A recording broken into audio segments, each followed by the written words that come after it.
Everyone, आज हम बात करने वाले हैं एस्केप वेलोसिटी की। तो चलिए जल्दी से स्टार्ट करते हैं।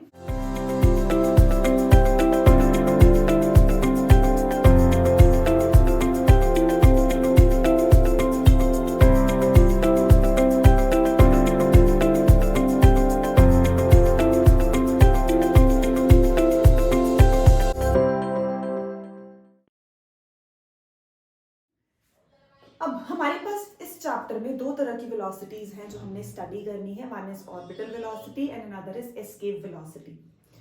तो एस्केप वेलोसिटी एक्चुअल में क्या है कि जब हम अर्थ के सरफेस से किसी बॉडी को प्रोजेक्ट कर रहे हैं तो वो प्रोजेक्शन ऐसे हो कि वो अर्थ की ग्रेविटेशनल फील्ड को एस्केप कर जाए।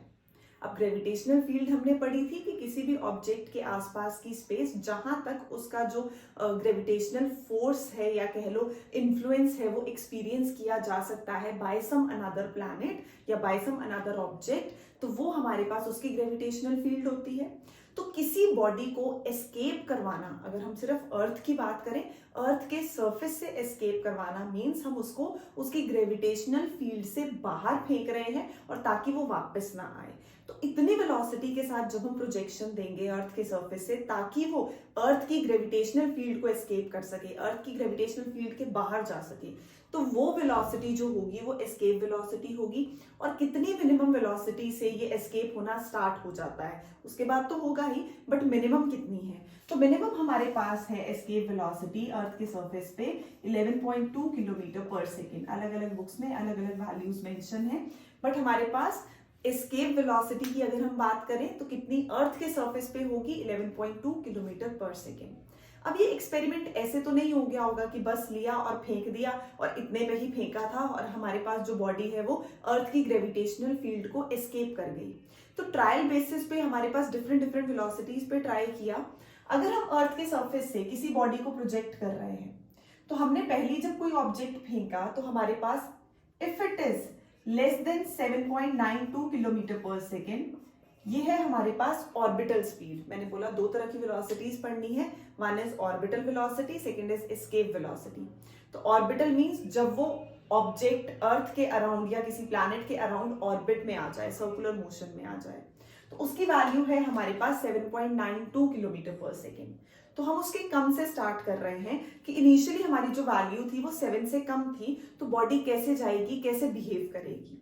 तो अर्थ के सरफेस से हमने फेंका तो हमारे पास फर्स्ट केस में जो बॉडी है वो कैसा पाथ फॉलो करने वाली है। कई बुक्स में ये चीज पैराबोलिक मेंशन की है और कई बुक्स में हमारे पास बोला जाता है कि ये जो पाथ होगा वो कैसा होगा? एलिप्टिकल होगा। मींस लेस देन जब हमने किसी उससे वेलोसिटी से बॉडी को फेंका है 7.92 है तो वो कैसा पाथ फॉलो करेगी? एलिप्टिकल पाथ फॉलो करेगी। तो हमारे पास यहाँ पे केस नंबर 1 आया कि हमने बोला लेस देन 7.92 से जो बॉडी है वो कैसे पाथ पे जाएगी? एलिप्टिकल पे जाएगी। तो अगर 7.92 एग्जैक्ट दे दें, 7.92 किलोमीटर पर सेकेंड से, तो बॉडी जो है वो कैसे मूव करेगी? ऐसे हमारे पास सर्कुलर मोशन में आ जाएगी और सर्कुलर मोशन में जो अर्थ के अराउंड है वो क्या करना शुरू कर देगी? ऑर्बिट में, फिक्स्ड ऑर्बिट में मूव करना स्टार्ट करेगी। ऑल्दो ये हर टाइम फ्री फॉल की स्टेट में रहती है कि जरा सी भी वैल्यू कुछ इधर उधर हुई तो ये अर्थ पे आके वापस गिर सकती है, बट ये हमेशा ऐसा होगा हमारे पास चुक गई वैल्यू, क्योंकि 7.92 से हमने उसको क्या दी थी? हॉरिजॉन्टल वेलोसिटी दी थी। कई बुक्स में 7.92 है, कई बुक्स में 8 है। तो जब हम फेंक रहे हैं वो कैसा मोशन एक्वायर करेगी? Circular motion. तो ये जो स्पीड होगी या वेलोसिटी होगी वो बन जाएगी ऑर्बिटल वेलोसिटी। केस नंबर 1 इससे कम किया। केस नंबर 2 हमने बोला हमारे पास 7.92 है तो उसमें कैसा पाथ बन गया? सर्कुलर, मींस वो ऑर्बिटल स्पीड आ गई। अब थर्ड केस अगर हम बोले इससे भी अगर हम ज्यादा कर दें वैल्यू तो फिर से वो एलिप्टिकल पाथ में, अगेन कई बुक्स में एलिप्टिकल है, कई बुक्स में बोला है कि पैराबोलिक बनाएगी, थोड़े ज्यादा डिस्टेंस पे जाएगी। तो मींस हमारे पास फर्स्ट केस जैसे एलिप्टिकल था, सेकेंड केस फिर से उसने बोला सर्कुलर था, थर्ड में फिर हमारे पास यही बोला गया कि अगर हम थोड़ी से ज्यादा स्पीड कर दें तो एलिप्टिकल या फिर हमारे पास कैसी हो सकती है? पैराबोलिक। तो मींस वो ऐसा पाथ फॉलो कर रही है।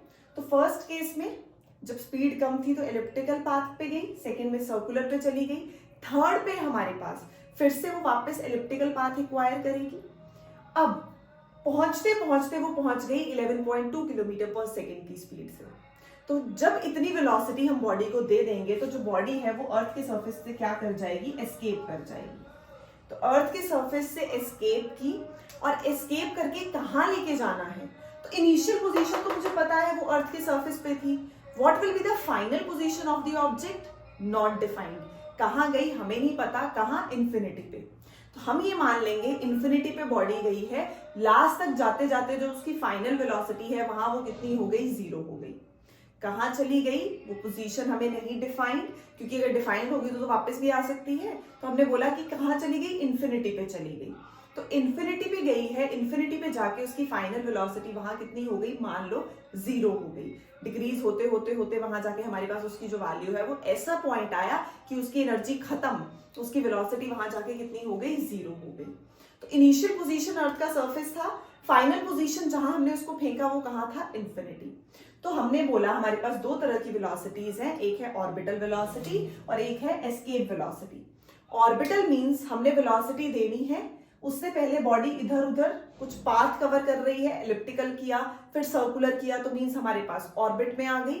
फिर उसके बाद हमने बोला कि हमारे पास जब वो 11 से वैल्यू ज्यादा हो गई, 11.2 किलोमीटर पर सेकेंड हो गई अर्थ के सरफेस के लिए, तो वो अर्थ के सरफेस को एस्केप कर गई। एस्केप करके कहाँ गई, इन्फिनिटी पे, नॉट डिफाइंड पोजीशन पे चली गई। अब हमारे पास दोनों पोजीशंस है, इनिशियल पोजीशन भी है, फाइनल पोजीशन भी है। तो using law of conservation of energy हमारे पास यहाँ पे जो एनर्जी, टोटल एनर्जी होगी वही वहां पे होगी इन्फिनिटी पे। तो मीन्स हमारे पास जो एनर्जी है वो क्या होनी चाहिए, कंजर्व्ड होनी चाहिए, कि अगर एक लॉस हो रहा है तो दूसरे में गेन हो जाए हमारे पास। तो means using the concept of law of conservation of energy, या हमने बोला जो हमने वर्क डन किया, जो हमने उसको फेंकने में वर्क डन किया, वो हमारे पास किसकी फॉर्म में यूज हुआ, in the form of kinetic energy. तो यहाँ पे हमने लिया अर्थ का सरफेस, अर्थ के सरफेस से हमने एक बॉडी को फेंका, प्रोजेक्ट किया, और वो चली गई बाहर, एस्केप हो गई। एस्केप हुई तो हमने बोला यहाँ पे अर्थ का रेडियस r, मास m। जब वो रास्ते में जा रही थी तो हमने बोला कहीं उसने डिस्टेंस जो है वो कितना कवर किया होगा, x कवर किया होगा। बीच में हमारे पास स्मॉल डिस्टेंस कहीं पे रहा होगा, वो कितना है, dx। अब दो बॉडीज हैं, दोनों बॉडीज का कुछ ना कुछ मास है, जिसको हमने फेंका उसका स्मॉल मास है m, अर्थ के सरफेस पे मास है कैपिटल M। हमने क्या करना है, अर्थ के सरफेस से ऐसे प्रोजेक्शन देनी है तो उसकी जो हॉरिजॉन्टल वेलोसिटी है ऑब्जेक्ट की, जो हमने उसको हॉरिजॉन्टल वेलोसिटी देनी है वो इतनी होनी चाहिए कि वो क्या करे, अर्थ के सरफेस को एस्केप कर जाए, ग्रेविटेशनल फील्ड को एस्केप कर जाए। तो बेसिकली ग्रेविटेशनल फील्ड को एस्केप करवाने के लिए हमने जो अर्थ के सरफेस से वेलोसिटी देनी है वो कितनी होनी चाहिए, मिनिमम 11.2 किलोमीटर पर सेकेंड होनी चाहिए। अब हमने फेंका तो हमने बोला यहां से यहां तक जाने में जो वर्क डन हुआ, वर्क डन कितना होगा, फोर्स इनटू डिस्प्लेसमेंट। डिस्टेंस जैसे जैसे वेरी हो रहा है, डिस्टेंस बढ़ रहा है, वैसे वैसे फोर्स भी चेंज होगी। तो similarly work done is force into displacement. Initial position क्या है r, फाइनल पोजीशन क्या है हमारे पास, इन्फिनिटी। इनिशियल पोजीशन क्या है r, फाइनल पोजीशन हमारे पास क्या है, इन्फिनिटी। तो जब हम सॉल्व करेंगे तो हमारे पास वर्क डन कितना आ गया, -gmm/r। इसको हम और क्या बोलते हैं, gravitational potential energy. Gravitational potential energy हमारे पास क्या थी, energy possessed by the bodies due to their configuration और position when the one body is present in the gravitational field of the another object। ऐसा था हमारे पास। तो मींस जब एक बॉडी दूसरे की फील्ड में बैठी है, कॉन्फ़िगरेशन में जो हमारे पास दोनों की कॉन्फ़िगरेशन है उनके बीच में जो एनर्जी पोजेस होगी, that is gravitational potential energy. Negative क्यों ली है, नेगेटिव का मतलब हमारे पास यहाँ पे क्या आ जाता है कि जो एनर्जी है वो क्या शो कर रही है, attractive in nature. Attractive in nature मतलब हमारे पास बॉडी जो थी वो ग्रेविटेशनल फोर्स के साथ बाउंड थी इस अर्थ के सरफेस पे। तो ग्रेविटेशनल फोर्स लग रही थी दोनों के बीच में, तो ग्रेविटेशनल पोटेंशियल एनर्जी हमारे पास हो गई इतनी। अब हमने बोला यहां से यहां तक, यहां से यहां तक, केस नंबर 1 इनिशियल पोजीशन पे हमारे पास हमने कितनी एस्केप वेलोसिटी दी, हमने दी है ve। तो ve एस्केप वेलोसिटी थी, तो kinetic energy will be ½ mve²। A position पे जितनी टोटल एनर्जी, इन्फिनिटी पे भी उतनी एनर्जी, ए पोजीशन पे जितनी एनर्जी, इन्फिनिटी पे भी उतनी एनर्जी। तो हमारे पास कितनी आ गई एस्केप वेलोसिटी, वो होगी ½ mve²। ve is the escape velocity और एनर्जी कितनी हो गई, हाफ mv², कौन सी, काइनेटिक एनर्जी। और दूसरी पोटेंशियल एनर्जी वो हमें पता है कितनी होती है, नेगेटिव होती है, -gmm/r equal to initial kinetic and initial potential energy के इक्वल हमारे पास क्या जा रही है, final kinetic energy and final potential energy.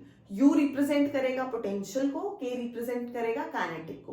अब इंफिनिटी पे R इंफिनिटी हो गया तो पोटेंशियल एनर्जी बन गई 0, और हमने बोला फाइनल पोजीशन पे जाके जो वेलोसिटी है वो कितनी हो जाएगी, उसकी एनर्जी बिल्कुल खत्म हो जाएगी वहां जाके, जो भी हमने ऑब्जेक्ट जिसको हमने प्रोजेक्ट किया वहां जाके उसकी फाइनल एनर्जी जो है वो कितनी होगी, 0। तो हमने ये यूज किया, हमारे पास दोनों इक्वेशन से ये आया, दो values half mve² and gmm/r। तो ve कितना होगा, √gm/r।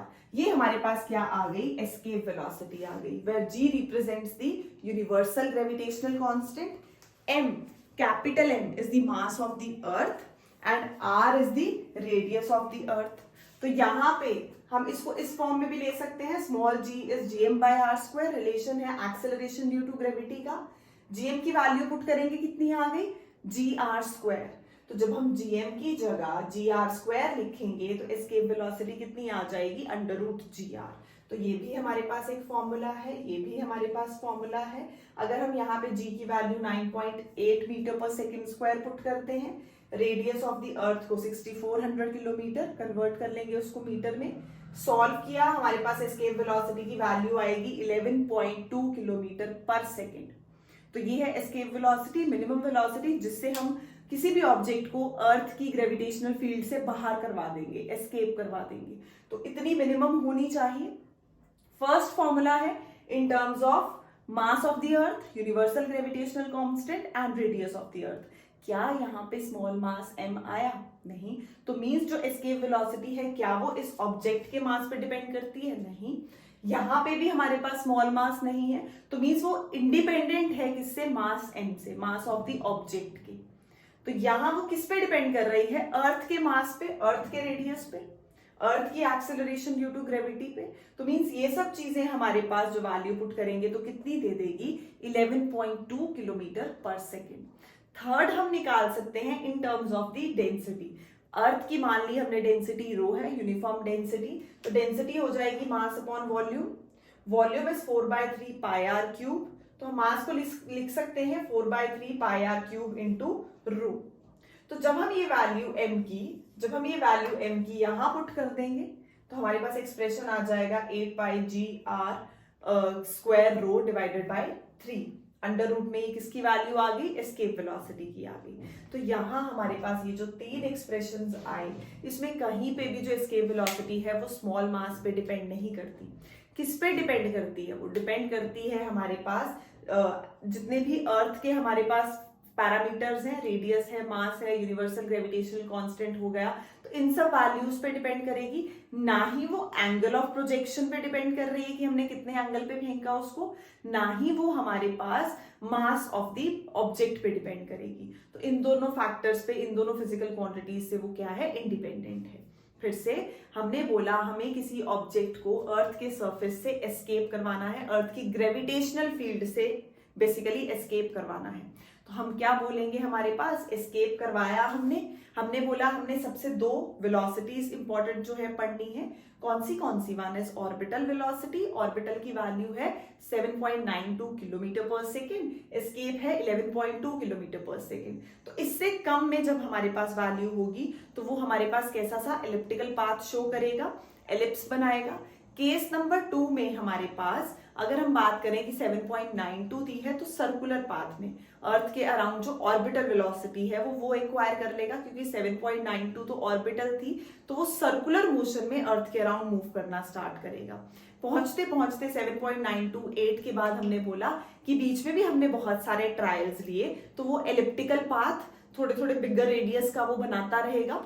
उसके बाद हमारे पास जैसे ही वैल्यू जाएगी 11.2 किलोमीटर/सेकंड पे, तो उसका जो पाथ होगा वो कैसा हो जाएगा, वहां पे हमारे पास पैराबोलिक हो जाएगा। पैराबोलिक पाथ पे वो क्या करेगा, एस्केप कर जाएगा अर्थ की ग्रेविटेशनल फील्ड से।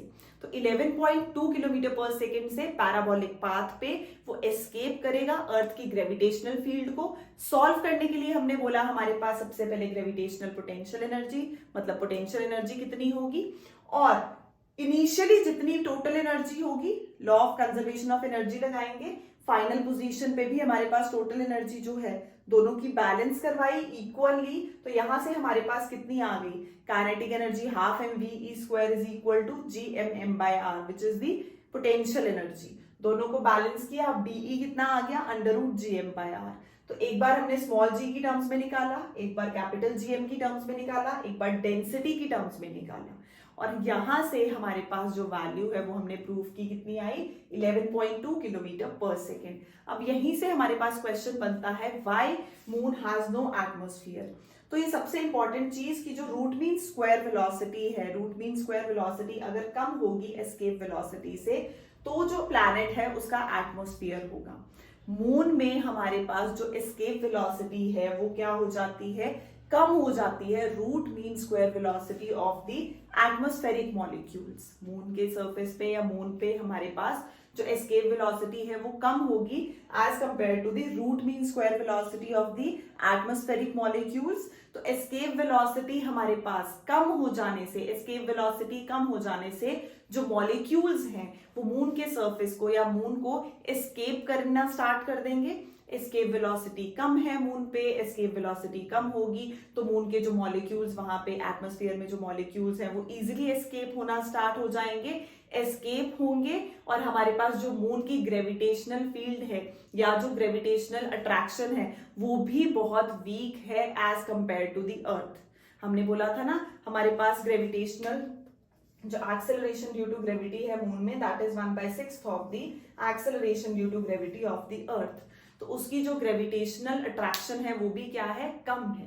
तो इसलिए जो मून है हमारे पास क्या है, उस पे कोई एटमॉस्फेयर नहीं होगा, क्योंकि मून पे एस्केप वेलोसिटी कम है, मॉलिक्यूल्स एस्केप करते हैं और उसकी जो ग्रेविटेशनल अट्रैक्शन है वो भी कम है। तो इसकी वजह से जो मून है उस पे एटमॉस्फेयर नहीं होगा। बाय।